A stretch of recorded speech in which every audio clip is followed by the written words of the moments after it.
Hey everyone, you're watching Health Be Mine, the station for all things self-investment stuff.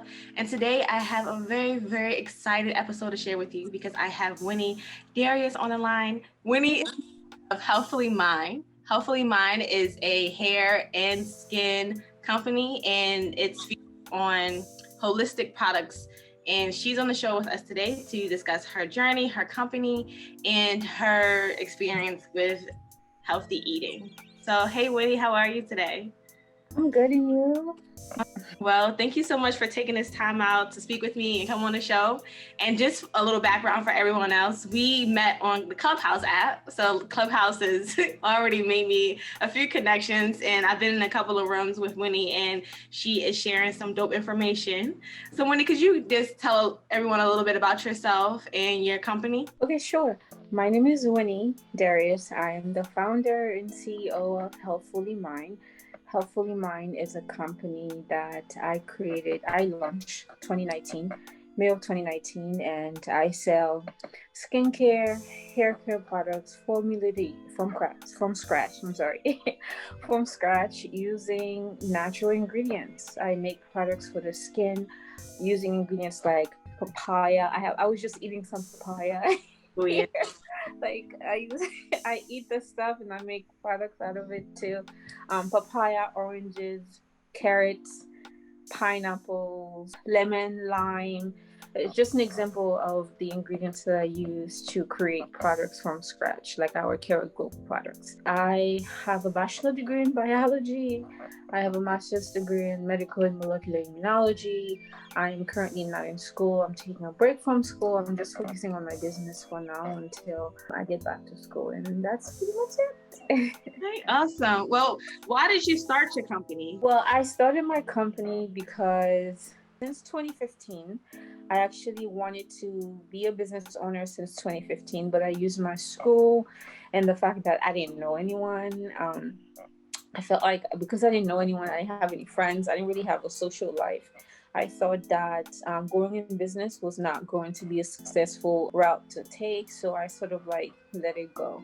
What really influenced me into making natural skincare products was because I reversed this condition after doing this condition called vitiligo, after doing a cleanse and after changing my diet. And while I was doing that, I was advised to stop all the skincare, all the personal care products I was using, from my laundry detergent to my deodorant to my lotion, my hand cream, my shampoo, conditioner, everything. I had to stop using everything as a way to, just in case any of these products out there had some types of chemicals in them, whether it's in small percentage or in big and large percentage. I was advised to stop using them, and I felt a bit lost because I'm so used to buying stuff from the store and using myself, and now I didn't have a way, I didn't have any way to do that, so I started formulating my own products. And this condition, I have to say, was the thing that inspired me into making natural skincare and hair care products. So that's pretty much what inspired the business in 2015, but I never launched it because I was scared. I was afraid. I think my main issue was that I didn't know anyone. I didn't have a social life. I didn't have a social, I don't know. I didn't know anyone. That was my thing. That was my limited belief back then. I didn't know anyone. Therefore, there was no way I was going to make any sales. So I launched the business, and it took me until May of 2019. I launched the business. Yeah. So you gained the confidence because you said you were nervous about the business. Where did the confidence come from? Like, what sparked it? Like, oh, I can do this. Like, I don't have to be afraid anymore. Well, the confidence came from, I don't think there was anything. I guess I sort of matured a little bit more, and I came to find out that you don't need to know people to launch your business. And it was also because I pushed myself into social media. I did not have I did have an Instagram page, but I wasn't on that page every day. It was almost like every 6 months or every 3 months whenever I was in school. Whenever I wasn't in school, that's when I logged on into that Instagram page in particular. But in February of 2019, I think it was, February of 2019, I started the Green Chick as a way to bring awareness to vitiligo, and I saw that, hey, this is a great opportunity. I don't need to know anyone to launch my business. I can actually use social media, Instagram for instance, as a way to promote my products and drive traffic to my website. I guess being on social media was the thing that really inspired me to do it. And also, I have to say, I just remember that, I have to say, December, I think it was, the end of 2018, or maybe it was the end of 2017, I re-downloaded Instagram in my phone, and the moment I opened Instagram, one of the first page that popped up was this woman that goes by the name of Moon Cosmetics. I don't know if you've heard of her. Oh, I haven't. Yeah, Moon Cosmetics, and I think she was running an ad or something, and I saw her sitting somewhere outside, and she was applying her face oil. It was a face oil that has rose petals in it. And I remember in grad school, I was making my own face oil with rose petals, and I was buying rose hydrosol, Okay. rose water hydrosol as my toner. I used to buy them in like 16 ounces or 8 ounces and put it into like 2 ounces bottles to use for myself. And I'm like, and I saw she was doing that. I'm like, wait, people are willing to buy something that is so easy to do. Yeah. This is a business. She has a business and it's working. People are willing to. I was a bit shocked. Honestly, I'm like, whoa, if people are willing to buy something so simple from someone else, then I can definitely launch my business. But it took me until May 2019 to launch my business. But yeah, she was also, I'm seeing her business page, seeing her rose oil, rose water, a bunch of stuff. To me, that was really simple. Anyone could do that, honestly. But seeing that she turned it into a business, I got inspired. I'm like, well, I can sell my rose water too. I can sell my rose petals, my face oil too, my body butters too, and stuff like that. And yeah, May 2019, I launched. So it was a combination of different things that really inspired me to launch my business after not doing it in 2015. Which every once in a while I think back, I'm like, if only I had launched my business in 2015. But it's okay. You launched it on time. I wouldn't even think about the past because now, Yeah. you're ready. Now we got to figure out, the next moves and how it gets, on a large scale.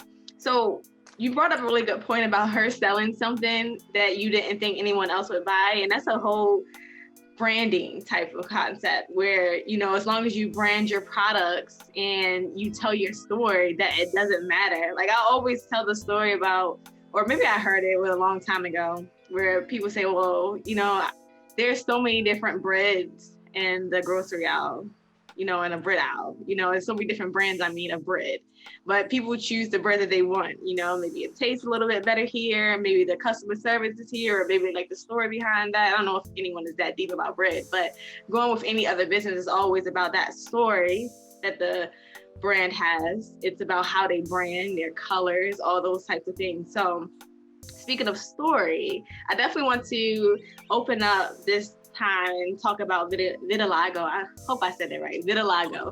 Yeah. I told you before, like, can you say it for me one more time so I don't mess up and I still mess up? Vitiligo. Some people say vitiligo. I don't know. It all depends. But vitiligo. Vitiligo. Vitiligo. So give us the definition of vitiligo and its impact on your life. Well, vitiligo for me, the first time I heard of vitiligo, or the first time I was introduced to vitiligo was when my brother was diagnosed with the condition. I think his first spot appeared in 2007. I did try to help him, or in a way, not really to help him, but I don't know. I tried to do some research, to give him some advice here and there, but I wasn't really consumed and too much into the vitiligo, what vitiligo is, how, all the information out there about vitiligo. It took me until 2015. I think it was late 2014, 2015, when my vitiligo appeared and started spreading out of control. Oh, wow. In January 2015, that's when it took me months after that to really dig into the research about vitiligo, because it started spreading. I have this thing where I said the more I stress, the more my vitiligo spread. And that's when I really started doing research about vitiligo, and I really took it serious because I felt like, well, I wasn't born with it. My brother wasn't born with it. It wasn't until after we moved to the state, a few years after we moved, he developed vitiligo. For me, it took me until late 2014, early 2015 for my vitiligo to appear. So vitiligo is considered to be an autoimmune condition. Some people can blame it. Some people think is it a virus? Is it because of faulty genes? Is it because of genetic? Is it an autoimmune condition? Is there an environmental factor to it? Stress to it? So it's a different of, a lot of people have different opinions as to what caused vitiligo, but I don't really want to go into the research, into too much into the science of vitiligo, because there are a lot of informations online. It's just that for me now, I don't have it like I used to, but I do have a spot that came back towards the end of grad school, but I did reverse it in 2016, just simply by changing my diet, simply by adopting a vegan lifestyle. So I don't you, know if that makes any sense. yeah, complete sense. So you mentioned that you pretty much did this experiment on yourself by Yeah. diet. So what part of your research led you to juicing and veganism as it relates to vitiligo? Like, how did you know that that was going to help reverse it? I actually didn't know what I was doing was going to reverse it.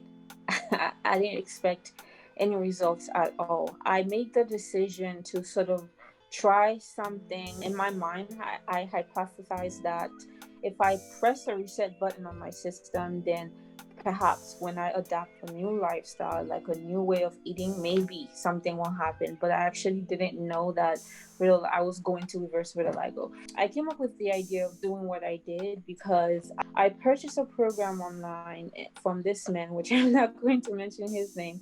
It wasn't just him; it was just just a group of different people that I purchased protocols from. I remember he had me on different diets. One week it was a hardcore carnivore diet. Oh uh, wow. yeah, hardcore carnivore diet, purchasing steak $25 per pound, kind of thing. It was quite expensive. Not only did I send him money, I actually was spending just ridiculous amount of money keeping up with the diets that he sort of put me on, Oh, for several weeks. One week I was in a vegan diet. One week I was in a vegan alkaline diet. Another week I was in a pescatarian diet, eating fish only. Another week, oh no, don't eat all type of fish. Eat this particular type of fish. Another week I was on eating chicken liver. Another week I was in make kefir at home. Buy the culture on Amazon and make kefir using, I don't know if you know kefir, Kefir. Perhaps I'm not pronouncing it right. pronounce it kefir. It was like a probiotic.